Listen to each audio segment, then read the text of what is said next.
Bonjour YouTube, c'est Diamond, comment ça va? Les Sérivores, The Last of Us, épisode 4. Aujourd'hui, un épisode, est-ce qu'il est à la hauteur des précédents? Je ne sais pas, sûrement pas le meilleur, mais d'une quarantaine de minutes seulement. Aujourd'hui, un peu plus de la moitié du précédent. Et en effet, pourquoi respecter cette convention de produire toujours la même durée, épisode après épisode, quelle que soit la quantité de choses que l'on a à raconter? Et là, quand je dis ça, je ne vise pas exclusivement The Walking Dead, où il faut un épisode de 52 minutes pour aller chercher 2 provisions et tuer 3 zombies déjà à moitié décharnés, mais le fait de respecter un chrono contraint, à mon sens, inévitablement, à faire du remplissage ou à l'inverse à bâcler des sous-intrigues parce que bah non désolé il faut couper la moitié du développement sinon ça rentre pas dans les 52 minutes. Je trouve aussi malin de la part de The Last of Us de pas dévoiler immédiatement le nom des épisodes, on ne le connaît que quelques jours plus tard voire la semaine suivante et du coup le titre de l'épisode lui-même ne peut pas nous spoil. Est-ce que c'est bien fait? Et l'épisode débute alors que Joel siphonne des réservoirs dont l'essence se dégrade forcément au bout de 20 ans, tandis qu'Ellie s'entraîne à utiliser le pistolet, alors sans tirer, mais elle s'entraîne quand même au maniement, au rechargement, le flingue qu'elle a trouvé chez Bill dans l'épisode 3. Elle va ensuite lire des blagues à Joel issues d'un livre, des blagues d'un ancien temps pour comprendre celle d'une qualité discutable sur le facteur timbré. Encore faut-il avoir connu le monde d'avant où les facteurs comme les timbres existaient encore. Ouais, non, même en VO, elle passe moyen quand même, celle-là.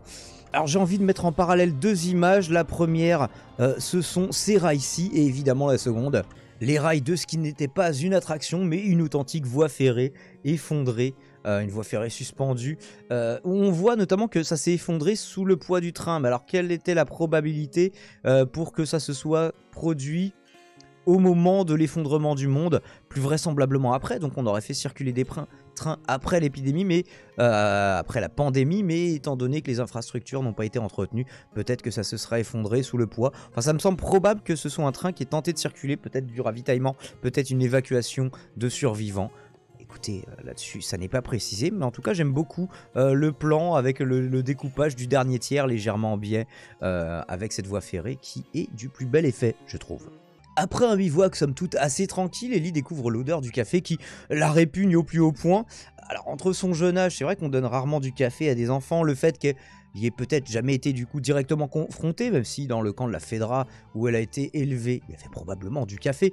La qualité du café elle-même encore disponible, du café qui a été moulu il y a 20 ans, c'est peut-être un petit peu flingué mon copain, même si généralement c'est conservé sous scellé, mais bon bah même sous vide, au bout de certaines décennies, d'un certain nombre de décennies, c'est quand même compliqué. Donc tout ça plus les compétences potentiellement lacunaires de barista de Joel, elle a sans doute l'embarras du choix en termes de dégoût. Le road trip reprend vers le Wyoming, l'occasion de découvrir pourquoi Tony a intégré, puis il aurait quitté les Lucioles. Et on a Ellie qui demande à Joel ce qui le motive à aller de l'avant, alors que le monde s'est effondré, qu'il y a assez peu de raisons d'avoir de l'espoir. Et il élude à moitié la question, lui expliquant que c'est une affaire de famille, comme le chantait la chanson dans les années 90. Une affaire... Si vous avez la ref, vous êtes vieux, désolé pour vous. Et... en lui expliquant, bon bah Tommy c'est ma famille directement, Tess c'était comme ma famille, et Tess m'a demandé de veiller sur toi. Mais toi, sous-entendu, tu n'es pas encore ma famille, même si on connaît la relation père-fille, la crypto-relation père-fille entre Joel et du coup une Ellie assez différente, plus différente dans la série de sa vraie fille qu'elle ne l'était dans le jeu vidéo, justement, ce qui pourrait amener une relation un petit peu plus...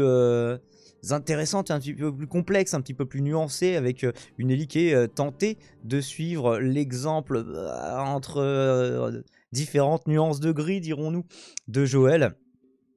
Et donc c'est amusant puisque justement dans cet épisode, notamment on a un début, on avait déjà l'ambiance qui se détendait au début de l'épisode 3 et là on voit les tentatives d'Ellie de poursuivre ce rapprochement avec, est-ce qu'elle le considère comme un père de substitution elle de son côté? Probablement pas encore. Arrivé à Kansas City, méfiant, Joel décide de faire demi-tour pour contourner le tunnel. Alors moi, je sais pas, j'aurais peut-être essayé de contourner la ville tout court.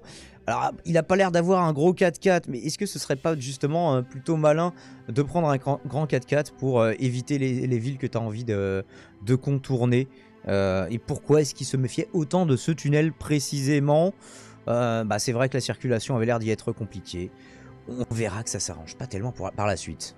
Cherchant leur chemin dans la ville a priori et au premier abord désertée, sans grand succès d'ailleurs pour trouver leur chemin, ils se rendent compte que la zone de quarantaine est elle aussi tombée, pas juste Kansas City, et que des survivants leur tendent un guet-apens. Il se fait pas avoir d'ailleurs Joel, il expliquera pourquoi, oui, t'inquiète, moi je la connais la technique.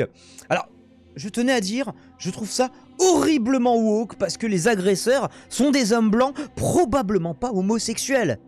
Désolé, j'ai rien trouvé d'autre pour faire l'anti-woke primaire sur cette émission. Mais j'essaye. Et généralement, même je titre là-dessus pour faire plus de vues. Alors j'ai entendu Captain Popcorn, tous mes respects au capitaine, mais juger que cette scène était réaliste. Alors en précisant qu'il s'est jamais retrouvé dans une fusillade, évidemment. Moi, je suis pas d'accord avec cette analyse, même si je trouve souvent assez basées les analyses de Captain Popcorn. Là, ici, on a Joel qui vient d'abattre un des 3 assaillants. Là, on voit littéralement une des personnes sortir de sa couverture. Joel est toujours à couvert. Il va choisir de faire la même chose. Les 2 battent en retraite, les 2 changent de position. Qu'est-ce qui l'empêche, à part si, à ce moment précis, il est à court de munitions, de lui en mettre une entre les 2 yeux, ou à l'arrière de son crâne, vu qu'il lui tourne le dos. Enfin, là, c'était vraiment le meilleur moment pour le flinguer. Je ne comprends pas. Et puis même si il leur reste ne serait-ce qu'une seule balle, bah tu le tentes en te disant bah eux ils nous tirent dessus depuis tout à l'heure, des munitions ils en ont. Au pire si elles s'adaptent pas à mon modèle d'arme, bah je récupère son arme aussi au passage. Il n'y a pas de problème, il n'y a que des solutions Joël. Vous me forcez à devenir macroniste. Ellie a finalement l'occasion, alors qu'on lui a demandé de battre en retraite, de prouver à Joel qu'elle peut être utile, qu'il peut être utile de lui laisser une arme, et blesse le 3e larron qui supplie pour sa vie, probablement désespéré. Il lui donne son nom. Oui, moi c'est Brian, et toi comment tu t'appelles? En essayant voilà, d'avoir un échange plus d'humain que d'agresseur à agresser, même si l'agression vient de changer de camp, évidemment. Et voilà, il est sans doute aussi plus difficile de l'abattre froidement comme ça. Ça n'arrête pas Joel, qui l'exécute, d'après le bruit, en utilisant le propre couteau que Brian dit vas-y, it's a good knife, vas-y prends-le mon couteau, c'est un bon couteau, il est de bonne qualité. Bah, on va le tester, Deutsche Qualität ou pas, bim, dans ta jugulaire. On le voit pas, on l'entend, c'est suggéré. Et il va reprendre aussi son premier réflexe avant même d'exécuter Brian. Bon, il va lui demander de partir, mais avant même de lui demander de partir, premier réflexe, je reprends ton arme. À ce moment-là, on se demande pourquoi. Bah, on verra plus tard que c'est pour en apprendre. Lui apprendre le maniement que voilà, il a peur qu'elle se blesse toute seule avec. Dans une autre scène, on apprend que le groupe qui a attaqué Joel et Ellie ont également renversé la Fedra à Kansas City. Alors c'était pas à Kansas City à la base, c'était à Pittsburgh il me semble. L'ambiance qui est aux représailles, pour ne pas dire à la vengeance, et effectivement quand vous faites même ne serait-ce qu'à l'échelle d'un quartier, d'une ville après l'apocalypse, faire une révolution pour renverser voilà, les tyrans d'avant. Et à quel moment tu t'arrêtes de punir les tyrans d'avant, ceux qui ont aidé les tyrans d'avant, en l'occurrence là c'est le médecin qui a couché la personne qui tient l'arme. Et bah, ça n'empêche pas de se retrouver du mauvais côté du canon. Et alors que lui, bon, a dénoncé des personnes, est-ce qu'il a... Et encore, il a pas dénoncé tout le monde, il lui explique, oui, ton frère, je l'ai pas dénoncé, oui, mais telle autre personne que tu connais, et donc tu refuses de me donner l'emplacement actuel, lui, il l'a dénoncé, mon frère, il est mort. Donc, évidemment, toujours des histoires compliquées, mais à quel moment tu cesses de buter tout le monde une fois que tu as pris le pouvoir? Même après l'apocalypse, évidemment. En comprenant qu'ils sont un peu dans la merde, Joel va chercher à échapper à ce groupe et ils vont profiter de leur planque. Il va en profiter pour s'enquérir maladroitement de comment Ellie se sent après avoir tiré sur quelqu'un. Alors, elle a l'air sincèrement affectée, mais on apprendra toutefois que ça n'est pas son coup d'essai. Et c'est le moment que Joel, voilà. Alors, t'es traumatisé d'avoir tué quelqu'un pour la 2e fois? Bon, alors, vas-y, apprenons du coup à utiliser cette... Ceci dit, elle avait l'air de trouver le fait d'avoir un flingue plutôt cool quand elle s'entraînait devant la glace au début de l'épisode. On pouvait se douter qu'elle dirait qu'elle aurait besoin de s'en servir très prochainement. On nous donnait des indices dès le début. Dans une zone contrôlée par les gens, ouais, we the people, bah, c'est ce qui est marqué en préambule dans la constitution américaine d'ailleurs, je crois. We the people, nous le peuple. Bah voilà, on va les appeler le peuple, hein, ils n'ont pas d'autre blase. On voit que donc dans une des zones qui contrôlent, le sol bouge. Un peu comme s'il y avait un méga zombie champignon dessous, ou je sais pas, carrément une créature qui ne serait plus, je sais, un réseau de champignonesque en dessous. Qu'est-ce qui peut faire bouger, trembler, se soulever, gonfler le sol à ce point-là? Moi je fais un parallèle avec le séisme qui a eu lieu en Syrie et en Turquie et enregistré jusqu'en Iran, jusqu'au Liban aujourd'hui, et dont j'ai parlé dans ma radio libre. N'hésitez pas à aller regarder Daimon Radio Libre, c'est sur YouTube et sur Twitch. Il n'y a évidemment aucun rapport, hein, c'est juste de l'autopromo et honté. Quand Ellie lui demande ce qu'il ferait sans elle, ou juste parce qu'elle s'est faufilée dans une voie d'aération pour aller ouvrir une porte, Joel répond qu'il serait déjà dans le Wyoming. Alors, est-ce que c'était juste pour faire une bonne vanne? Est-ce que c'est quand même pas un miss shot? Il sous-entend clairement que c'est elle qui le ralentit. Pourtant, il n'y a aucun moment où je l'ai vu constituer un poids mort pour ici. Bon, ils ont fait un détour pour la livrer à des lucioles qui n'existaient pas. Mais à part ça... Et en plus, depuis combien de temps il sait que Tommy est dans la merde? Pas depuis aussi longtemps, donc il serait pas déjà dans le Wyoming. Bref, je m'attarde là-dessus, je chipote, mais je trouvais ça gratuit de la part de Joel. Et là, on a des tons vraiment très jaunes, presque verdâtres à la façon Matrix, dans le monde de la matrice évidemment, puisque je crois que dans le monde réel, les tons se faisaient plus bleutés. Mais bref. C'est pas une review sur Matrix. J'avais pas encore fait de comparatif à Matrix dans cette série, donc voilà, qui est réparé. J'avais surtout promis de plus jamais le faire. Lors de leur ascension de la tour, qui leur offrira un certain point de vue sur les environs, une voie dégagée, et puis du coup, un endroit pour bivouaquer, Joel explique pourquoi il a tué Brian. Bah ouais, il se méfie, parce que ce genre de bail, il les a déjà pratiqués lui-même. Alors dans quel sens? Dans le sens je supplie pour ma vie pour après mieux te buter, ou une fois que mes collègues sont là, parce qu'il leur dit oui je dirais aux autres que vous êtes cool et tout.